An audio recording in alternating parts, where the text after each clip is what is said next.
ibintu numva ngomba guhindura bishya. Mbonye agahinda k'uyu mubyeyi, mbonye agahinda k'aba bagabo, mbonye agahinda k'aya madeni avugiriza, mbonye agahinda k'iyi nzara. Buretse kwiheba, niba uryamye wari wimiramije, wumva ubuzima bwawe bwarahagaze, wumva indwara igiye kukwica, wumva nta cyerekezo ufite, imiryango yaragutaye, wari umeze nka Yohana ku gasozi ka wenyine, itwikurure wicare mbanze nkubwire Imana.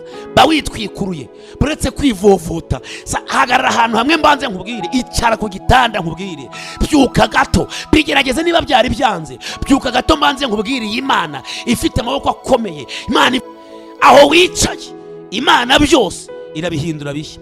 Mu muryango wawe irabihindura bishya, ahantu utuye irabihindura bishya, ahantu uryama irabihindura bishya, mu muryango wawe irabihindura bishya. Indwara iri mu muryango irabahindura bazima, ayo madeni irabihindura bishya wishyure. Umva nkubwire, ibyo wabuze, ako gakiza ukeneye irakaguha, ibyaha byagusaziyeho iraguhindura mushya. Wumva umutima uremerewe, wabaye iciro ry'imigani, ninde wasinze ni wowe, ninde wasambanye ni wowe, ninde warayarwana ni wowe, ninde wubatse nabi ni wowe, ninde warizwaho amahane ni wowe. Uyu munsi ijoro niwemerera Imana irabihindura bishya, kuko agasozi ugezeho ni wowe n'Imana gusa, nta wundi muri kumwe. Uretse Imana yakurengera, no gupfa wapfa, ariko umva ibyiringiro, kuko utarapfa, utarumvira ijambo, ubwo uryumvi. Uri mwiza, uragaragara neza, wambaye neza, ariko ufite inyatsi, ntushaka, ntubyara, ntusinzira, niwe ibyago bibarizwaho, ni wowe uhora urira.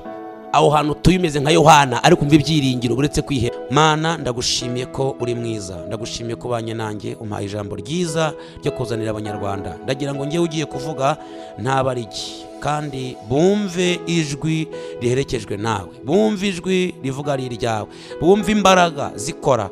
Mana, baramutse bumvishe jye, bakumva ari njye basanzwe bazi cyangwa basanzwe bumva, bashobora kumva ari jye kandi hagira impinduka, ndetse mvuze ari jye ntari impinduka itaba, kandi Kristo naba mvuze ari njye. Ariko ko rero ngiye kuvugira, ndakwingize kugira ngo uzube muri jyewe. Ibyo ngiye kubwira abanyarwanda ntaba ari ibyanjye, ahubwo bibi byawe nk'uko wabimpaye, mbisoze nk'uko wabimpaye, singira icyo ngabanya cyangwa nongera, ahubwo umuntu ugiye kumva yumve hari imbaraga zidasanzwe mu izina rya Yesu, amen. Turabyahishuye Yohana, igitabo cy'ibyahishuye Yohana, igice cya 21 umurongo wa 5. Igice cya 21 turasoma umurongo wa 5, ndetse twumva icyo Imana ivuga. Twasoma, iyicara kuri ya ntebe iravuga iti, dore byose ndabihindura bishya, kandi iti, andika kuko ayo magambo ari ayo kwizerwa n'ayo kuri, amen. Ndasubiramo, igice cya 21 byahishuriye Yohana, igice cya 21 umurongo wa 5. Iyicara kuri ya ntebe iravuga iti, dore byose ndabihindura bishya, kandi iti, andika kuko ayo magambo ari ayo kwizerwa akaba n'ayo kuri, amen. Aya ni amakuru, ni ijambo ry'Imana, Imana ikize ku mutima mu kiganiro cyitwa Buretse Kwiheba. Riravuze ngo dore byose bihindutse bishya. Njye bivuze si Pastor Eric, njye musanzwe munzi. Njye bivuze se ntacyo nakungura. Ibivuze kuko ijambo riravuze ngo iyicaye kuri ya ntebe, iyicaye ku ntebe itanyeganyezwa, iyicaye ku ntebe nta yindi ni Imana isumba byose. Iki gitabo kucyita igitabo cyihishurirwa, igitabo cyiyerekwa, igitabo cyibonekerwa, ibyo utateganyaga kubona, igitabo kizana ihishurirwa ry'ubuzima, igitabo cya revelation, igitabo cyihishurirwa, kivumbura ibyari biri ahantu, kigakuraho imigambi y'inshakura, tukamenya ibiriho, tukamenya ibyabaye, tukamenya n'ibizaba. Ni igitabo gifite ibyiringiro, ni igitabo kiduha inkomezi z'aho tujya, ni igitabo kitubwira ngo aho mujya harahari, ni igitabo kitubwira ngo Imana muvuga iriho, ni igitabo kitubwira ngo ijuru mubwira abanyarwanda, ijuru mubwira isi yose rirahari. Ibyiringiro n'ubudahangarwa n'ububasha bw'Imana tuvuga bizingiye aha. Uyu nindi ni Yohana, ari mu bibabaro, aboshye, bamutaye, baramujugunye, bamushyira inyamaswa ku kirwa cyitwa Patimusi. Cyari ikirwa gito gifite ibirometero 7 kuri 14.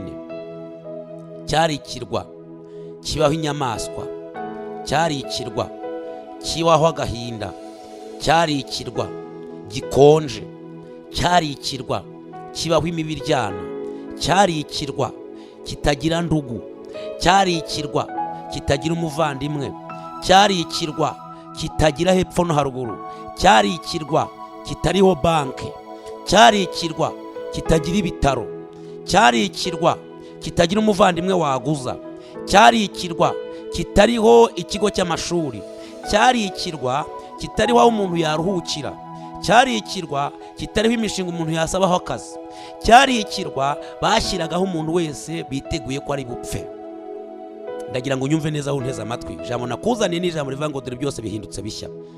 Yohana bamufata, baramukubise, bamugirira nabi, babona ntabwo apfuye. Ni nk'uko wicaye aho bakugambanira, bakakuroga, bakakuvuga, bakagusebya, bakakwanga, ntiwivuza, nta ndugu, nta mashuri, nayo ufite asa naho yagupfanye ubusa. Reka nkubwire, uyu munsi niwakubwira ngo iherezo ryawe dore ni ryiza, ntago wabyakira, ntiwanabibona. Umeze nka Yohana. Ababanye nawe bari barapfuye, ba Petero, ba Mariko, ba Andereya, ba Yuda n'abandi, asigara ari umwe. Uyu mwanya ushobora kuba umeze nka Yohana, umwe, nta cyerekezo, nta buzima, amadirishya yarikinze, inshuti zijya gusura, nta mafaranga ugira, nta banke. Kuri uyu musozi no kuyaguya ngo nta banke yari ihari, bisobanuye ngo nta faranga, nta vuriro ryari rihari. Yewe ushobora kuwicaye udafite n'ubwishingizi na bumwe, udafite n'amafaranga yakujyana wareze mu buriri, cyangwa se ukabona yafite ariko indwara yaranze gukira. Aha ngo nta kigo cy'amashuri cyari gihari. Aha rero bisobanura ko n'amashuri wize ashobora kuba ntacyo amaze akumariye, cyangwa se utaranize, ukaba uri mu buzima budafite gusa icyerekezo. Aha hari agahinda nk'ako ufite muri uyu mugoroba. Abari barabanye na Yohana bose wakabaye amuvugira bari barapfuye. Abamugombye kumutangira uhamya akabona na Zebedayo bari barapfuye. Ushobora kumeze nk'agati nawe gahagaze mu butayu, umeze nka Yohana, bavuga ngo ibyawe byararangiye, nta gucira kari urutega, bategereje umunsi uzapfa. Yohana baramukaranga ntiyapfa, baramusebya ntiyapfa, baramwanga ntiyapfa. Wowe byagenze biti? Barakwanze bigeze biti? Barakuvuze uyu munsi nturiho, baragusebya uyu munsi nturiho. Hasigaye kimwe gusa, Imana igakora. Uyu munsi Imana ya byose irabihindura bishya. Yohana baramugerageza biranga, Imana imuhagararaho nk'uko yaguhagazeho. Ibi mvuze byose ushobora kuba ubyujuje. Ibi wujuje si ibintu umuntu yagushimira, si ibintu umuntu yapresenta mu bantu, si ibintu umuntu yadefanda. Ni ibintu biteye isoni. Wujuje agahinda, wujuje kuba wenyine, intimba ni zose, wumva wakwiyahura, wumva wapfa, abantu bagushizeho, inshuti n'imiryango byaragiye, urarwara ntiwivuza, waranivuje wanga gukira, nta mungu uciraga ari urutega, babona ko ibyawe ari ugupfa. Ibintu byose wujuje mvuze, ibyo wujuje ntiwabidefanda. Ushobora kuba uri umusinzi, ushobora kuba uri umusambanyi, urara wikinisha, kubeshya wagira ngo niko kazi, inzoga zaragusabitse, byawe byose ni ibyaha. Ibintu wujuje ntiwabipresenta mu bantu, ntiwabivuga ngo mfite ibintu bizima ngo abantu babe bagushimira. Ushobora kuwujuje ibyo mvuze, nta muntu wabigushimira, ariko ikiganiro kiravuze ngo buretse kwiheba bihwanye nirabihindura bishya. Yohana bamushugunya ahantu ku kirwa hatagira inshuti, nkaho wicaye mu buriri ntawe ugusura, iwawe ntawe uhagera, inshuti zagucitseho, babona ko byagucikiyeho, ariko umva, Imana irabihindura bishya. Aho wicaye udafite ikintu na kimwe, nta mbabazi bagufitiye, nta rembo ry'ubutabazi, nta kintu na kimwe wabona, warasenze biranga, ariko kandi ushobora no kuba utarasenze, wanasenga ukavanga n'ibyaha, ukavanga no kubeshya, ukavanga no magambo, ukavanga no guteranya. Hariho imbaraga zigiye kuguhagurutsaho. Ijambo Imana impaye mu kiganiro uretse kwiheba ni ijambo ry'uyu munsi rivuze ngo byose Imana irabihindura bishya. Ndafashijwe. Aho wicaye Imana byose irabihindura bishya. Mu muryango wawe irabihindura bishya. Ahantu utuye irabihindura bishya. Ahantu uryama irabihindura bishya. Mu muryango wawe irabihindura bishya. Indwara iri mu muryango irabahindura bazima. Ayo madeni irabihindura bishya wishyure. Umva nkubwire, ibyo wabuze ako gakiza ukeneye irakaguha. Ibyaha byagusaziyeho iraguhindura mushya. Wumva umutima uremerewe, wabaye iciro ry'imigani. Ninde wasinze? Ni wowe. Ninde wasambanye? Ni wowe. Ninde warayarwana? Ni wowe. Ninde wubatse nabi? Ni wowe. Ninde warizwa amahane? Ni wowe. Uyu munsi ijoro ni wemerera Imana irabihindura bishya, kuko agasozi ugezeho ni wowe n'Imana gusa, nta wundi muri kumwe. Uretse Imana yakurengera, no gupfa wapfa, ariko umva ibyiringiro, kuko utarapfa, utarumvira ijambo. Ubwo uryumvishe ni serumu igugarurira ubuzima. Iri jambo ni serumu ikuzanira ubuzima. Ngo urwaye ibibyimba byo mu nda, ngo urwaye umugongo, ngo ibintu byaranze. Iri jambo riravuze ngo Imana itabesha, tameze nk'abantu, tameze nk'abagutaye, itisubiraho, itavuga amasigara cyicaro, benitandoza raba, itavuga amasigara cyicaro, idateye nk'abantu, idatekereza nk'abantu, itagenda nk'abantu, itabiya zoraba, iticara nk'abantu. Umva nkubwire, idahindura isinya nk'abantu, itagusezeranya ngo yigendere nk'abantu. Abantu bakubeshya, abantu baguta, ariko umva byose irazobane kita. Iyi ni yicaye mu ijuru ivuze ngo byose ndabihindura bishya. Ndayibutse ibwira Mose, iramubwira ngo Mose, numvishe gutaka, numva kurira, numva kuboroga, numva umuniho, mbona uburetwa bakoreshwa, ubwoko bwanjye bukoreshwa n'abanyegiputa. None aha mfashe umwanzuro wo kubigira bishya. Iramubwira ngo ngewe Mose nicaye mu ijuru, nawe ngishije inama, nditegereje n'amaso yanjye. Umva nkubwire wowe unyumva, wa mubyeyi, wa mukobwa wunyumva, wa mupapa wunyumva, wowe uneza amatwi radiyo umucyo uteze amatwi uyu mugoroba. Imana tuvuga, Imana nkubwira irareba, ifite amaso areba, agahinguranya, akamenya uburetwa, akamenya agahinda, akareba aho nge Pastor Eric ntareba, akareba muri uwo mutima, akamena, akarenga uruhu rutwikiriye inyama, agaca mu nyama, agaca mu magufwa, agaca mu musokoro, akamenya ko umutima utera, akamenya imitekerereze yawe, akamenya. Maso y'Imana arareba. Imana ibwira Mose ngo nge ndarebye Uwiteka, hari ibintu numva ngomba guhindura bishya. Mbonye agahinda k'uyu mubyeyi, mbonye agahinda k'aba bagabo, mbonye agahinda k'aya madeni avugiriza, mbonye agahinda k'iyi nzara, mbonye agahinda k'uyu muntu ushaka kureka ibyaha bikamunanira. Nge nitegereje mu buretwa bw'ibyaha bamo, bw'amadeni abamo, bw'ibitutsi bamutuka, bw'agahinda atuyemo. Mfashe umwanzuro, ngiye kubihindura ibintu byose bishya. Mose ngo abwira Imana ngo aha hantu uvuze ushobora kuba Mana utazi imbaraga za Farawo. Imana iramubwira ngo njye Uwiteka mfite amaso ndareba, ntago nagira amaso ngo nanirwe kugira amatwi numvishe kuniha, sinagira amatwi ngo nanirwe kugira gutekereza, natekereje numva nkwiye kugira ibintu bishya. Iramubwira ngo sinagira ibitekerezo ngo nanirwe kugira amaboko. Iramubwira mu Kuva igice cya 6, iramubwira ngo nzabavanisha amaboko yanjye akomeye. Uwiteka afite amaboko akomeye, nzabavanisha amaboko yanjye akomeye, kandi ndi Imana.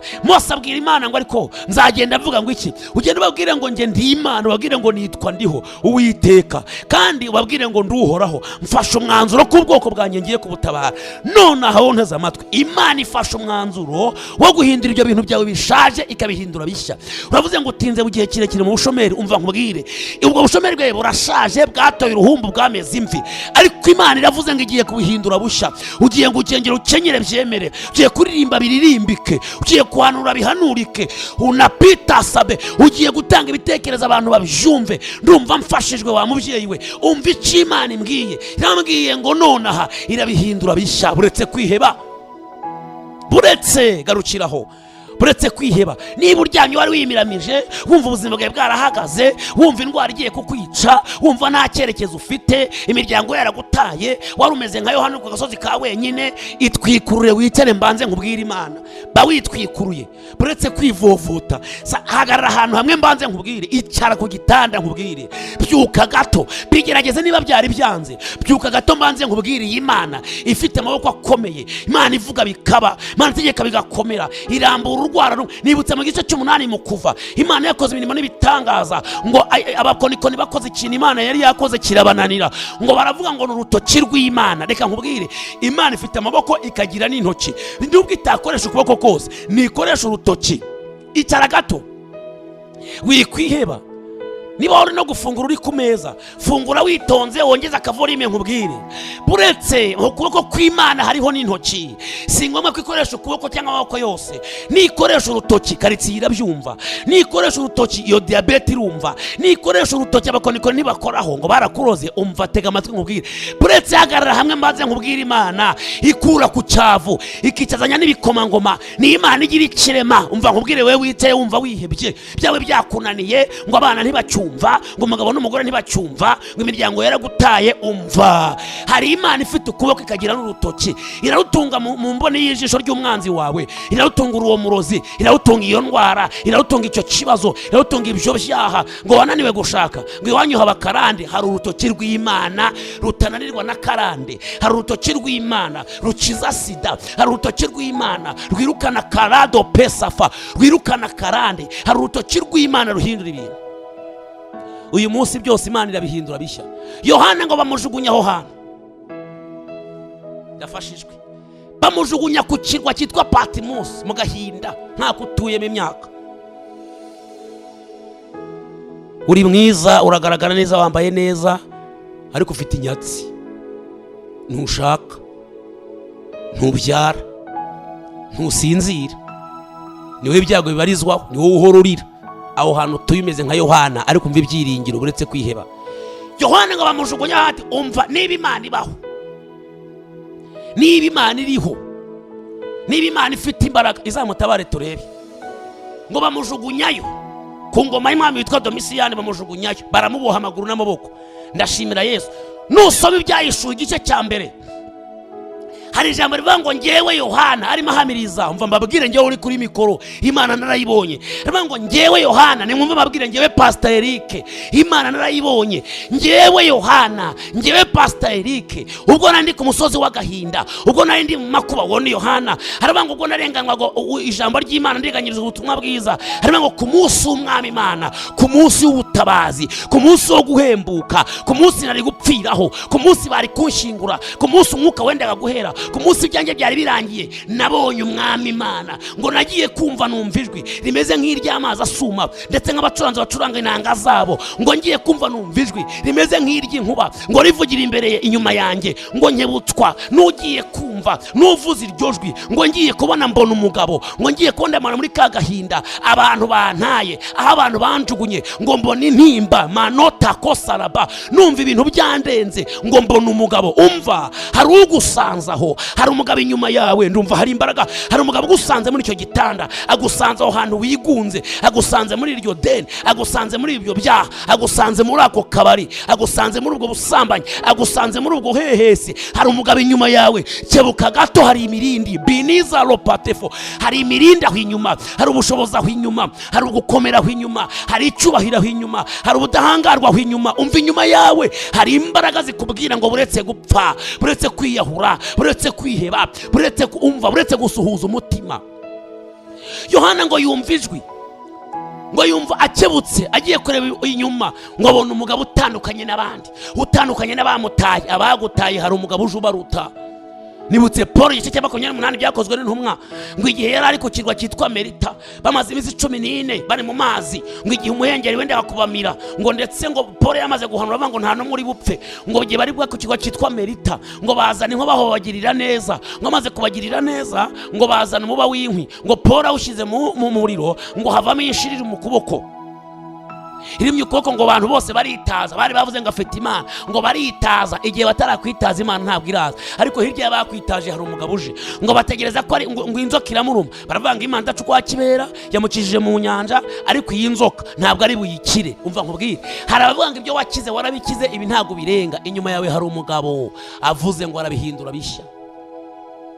Yohana ngakebutswa n'ugiye kunuvuza iryo jwi, ngo agiye kureba, ngo abona n'umugabo utandukanye n'abamutaye. ni umugabo utandukanye n'abamushyize mu ngunguru y'amavuta, ni umugabo utandukanye n'abamuboshye, uje atandukanye n'abakuroze, atandukanye n'abakuvuze, atandukanye n'abagusebeje, atandukanye n'abakwanze, atandukanye n'abagusebya, atandukanye n'abakuzinga, uje umva uko ateye, ngo afite amaguru ameze nk'umuteke utunganijwe mu ruganda, umva uko ateye, haravuze ngo afite ikanzu imeze nk'ukirabagirana nk'ubwoya bw'intama, umva uko ateye, ngo afite amaso ameze nk'izuba iyo rirashe, umva uko ateye, ngo umusatsi umeze nk'ubwoya bw'intama butunganijwe neza, umva uko ateye, ngo amenyo ye ameze nk'urubura, umva ukuntu ameze uyu mugabo, ngo ijwi rye rimeze nk'inkota, umva kandi ngo mu kanwa ke havamo ibintu bimeze nk'ibirimi by'umuriro, umva uyu mugabo, akandi ngo agendera hagati y'ibitereko bibiri by'amatabazi, umva uyu mugabo nkubwira, ngo atwaye inyenyeri 7 mu ntoki. Ndafashijwe. Niba uyu mugabo avuye ibirimi by'umuriro mu kanwa ke niki cyamunanira, umva uyu mugabo nkubwira. Uyu mugabo ngo Yohana abonye asanga ateye ubwoba, atandukanye n'abahorozi, atandukanye n'abapfumu, atandukanye n'iyo nzara, atandukanye n'iyo ndwara yamuhejeje hasi, ngo abona arenze kure uyu musozi w'agahinda. Umva uyu mugabo uje arenze kure umusozi w'agahinda utuyeho. Ngo Yohana abona nta kindi yakora, ngo asanga ntacyo yamubwira, ngo asanga ibintu agiye kuvuga byose nibyo yaganyiraga, asanga ni zero, ngo yikubita hasi ameze nk'upfuye. Ngo uwo muntu arambura ukuboko witwa Yesu, ngo amukoraho. Yesu uyu mugoroba narambura ukuboko, arambure kuri iyo ndwara, narambure kuri ubwo bumuga, narambure kuri iryo deni, narambure kuri ayo makuba, narambure kuri iyo nzara, narambure kuri uwo mutima udakizwa, narambure kuri urwo rugo rwawe ruhora rukennye, narambure kuri izo ntonganya, narambure kuri ayo marira, narambure kuri izo ntimba, na pita sakota, narambure kuri buri kimwe cyose cyari kiguhangayikije. Ngo arambura ukuboko, umva ntiyarambuye ukuboko gusa, ngo arangije akoraho. Mise nibuka igihe Yesu yageraga mu mudugudu witwa Nayini, ngo ahura n'abantu bari bikoreye ikiriba, ngo kandi uwo mwana yari umupfaka, ngo umugore uwo mwana wari wapfuye, ngo yari umugore w'umupfakazi, umupfakazi ari wasigaranye, ngo kandi umugabo we nawe yarapfuye, ngo umwana asikirangiza amashuri nawe arapfa. Ngo Yesu ngo yinjira mu mudugudu warimo agahinda, wacuze umuborogo, umudamu yumva byarangiye, ngo ahura n'abari bikoreye ikiriba, bikoreye batwaye umurambo, ni nkuko yahura na ya modoka itwaye umurambo. Ngo asanga no mudugudu w'agahinda, ngo asanga umugore yihebye, ngo arambura ukuboko, ngo akora ku kiriba, ngo akangura umusore, aramubwira ngo umusore kanguka, ngo uwo musore uwo mwana nyarakanguka. Yesu arambura ukuboko kuri ibyo bibazo, narambura ukuboko si ubwa mbere kurambura. Hari umunsi yakurambuye muri Mariko 4:35, ngo igihe umuraba wururaga mu nyanja, ngo uraza ibirinduri ubwato, ngo abayigishwa barivovota, barabanga ibintu birarangiye. Ngo Yesu arambura ukuboko, ngo ategeka inyanja, ngo umuyaga uratuza n'umuraba, ngo inyanja iratungana rwose. Ibyawe Yesu abiramburiye ukuboko biratunganye rwose. Si ubwa mbere arambura ukuboko, yakurambuye ku mpumyi, ngo ayisiga icyondo irahumuka, yakurambuye ku mubembe arangije arakira, yakurambuye kuri Baritiromayo arangije arakira, yakurambuye ku bakozi b'Imana natwe dusizwe amavuta, yakurambuye ku barwayi tubonye bakira, tubonye imizimu iva mu bantu, tubonye abantu bihana. Yesu na meni yazakota. Ndakwinginze ahantu uri itonde neza, itunganye. Hari uguhagaze inyuma agiye kurambura ukuboko, akurambura inyuma ya Yohana, arabubwira ngo umva Yohana, ninjye Yesu na nazakota bevora, ninjye ukiza indwara, ninjye uzura abapfuye, ninjye wari warapfuye ariko uyu munsi ndiho, ninjye Yesu, ninjye wavuye mu ijuru, ninjye Mana nzima, ninjye ufite ubutware, ninjye ufite ubushobozi, ninjye uriho, ninjye wanesheje shitani, ninjye wazutse ku munsi wa gatatu, ninjye wahaye umwuka wera, ninjye waguhamagaye. Umva wowe unteze amatwi, uyu ni Yesu kubwira ngo ni ukuzi, akumenya ukiri rusoro mu nda ya mama wawe, aragukuza. Ntiwapfa cya gihe, ntiwapfuye cya gihe, ntiwamugaye cya gihe, nubwo umeze utyo ariko ntabwo urapfa. Ibyo yakoze biruta cyane ibyo shitani agukangisha, iby'Imana yakoze biraruta cyane abarozi, biraruta cyane abakurwanya, biraruta cyane abaguhiga. Ndumva Imana miya zande kotayita, izo mbavu ndumva Imana ambwira ngo zirakize. Umva nkubwire, ndumva uri inyuma yanjye ambwira ngo uwo mugongo urakize, ndumva uri inyuma yanjye ambwira ngo de pisa sekodewa, wowe uri kubabara mu nda urakize. Je diza romen kitra, umara ngiye kirekire uwo mutwe uri inyuma yanjye kumbwira ngo urakize. Uyu mvuga ni Yesu namukubwiye, vuga ni Yesu namukubwiye, vuga ni Yesu namukubwiye, vuga ni